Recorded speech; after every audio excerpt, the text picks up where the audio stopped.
Hi! ஆடி மாதம் பிறந்துருச்சு. ஆடி 1ஆந்தேதி Wednesday இன்னைக்கு தான் வந்து விலாக் எடுத்திருந்தேன். ஸோ இன்றைக்கி வந்து ஃபுல்லாக வந்து செம ஹாப்பி. லீவாக இருந்தால் கூட சீக்கிரமாக வந்து கண்ணு முழிப்பு தட்டிடுச்சு. எந்திரிச்சு காலையிலேயே பூஜை பண்ணணும். நைட்டு கூட தூக்கம் வரல. அதனால் சீக்கிரமாக எந்திரிச்சிட்டு பூஜையெல்லாம் பண்ணிட்டேன். பசங்க வந்து எந்திரிக்கல. இன்றைக்கி ஒன் டே தானே தூங்குவாங்க. பாவம் தூங்கட்டும்னு அவங்கள டிஸ்டர்ப் பண்ணல. நான் மட்டும் பூஜை பண்ணிவிட்டு அதுக்கப்புறம் பார்த்திங்கன்னா பிரேக்ஃபாஸ்ட்க்கு வந்து சிம்பிளாக ஏதாவது ரெடி பண்ணிடலாம் அப்படின்னு யோசித்தேன். ஆனால் மாவு இருந்தால் தோசை ஊற்றலாம்னு நினச்சேன். பட் மாவு இல்லை. மாவுக்கு வந்து அரைக்கணும்னு நினச்சிட்டேன். அரைச்சி இருந்திருந்ததுன்னா தோசை சாப்பிட மாட்டாங்க, இல்லைன்னா தோசைம்பாங்க. பட் ஓகே, இன்றைக்கி வந்து பொங்கல் வச்சிடலாம் அப்படின்னு சொல்லிட்டு காலையில் வந்து பொங்கல், சட்னி, சாம்பாரும் வந்து வச்சுட்டேன். இது கொஞ்சம் வயிறு கொஞ்சம் ஃபில்லிங்காக இருக்கும். ஸோ இன்றைக்கி கொஞ்சம் வெளியில் வேற போக வேண்டியது இருக்குது. கொஞ்சம் அலைகிறதுக்கும் வந்து கொஞ்சம் எனர்ஜி கிடைக்குன்றதுனால இதை வந்து வச்சுட்டேன்.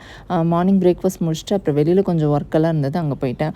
இன்றைக்கி ஈவினிங் லாங் வீடியோ வரும். அதில் வந்து ஆடி மாத பூஜையோட ஃபுல் டீட்டெயில் எல்லாமே வந்து கொடுத்துருக்குறேன். அதை செக் பண்ணி பாருங்கள். அவ்வளோதான். இன்னொரு இன்ட்ரெஸ்டிங்கான வீடியோவில் மீட் பண்ணுற வரைக்கும் பாய்.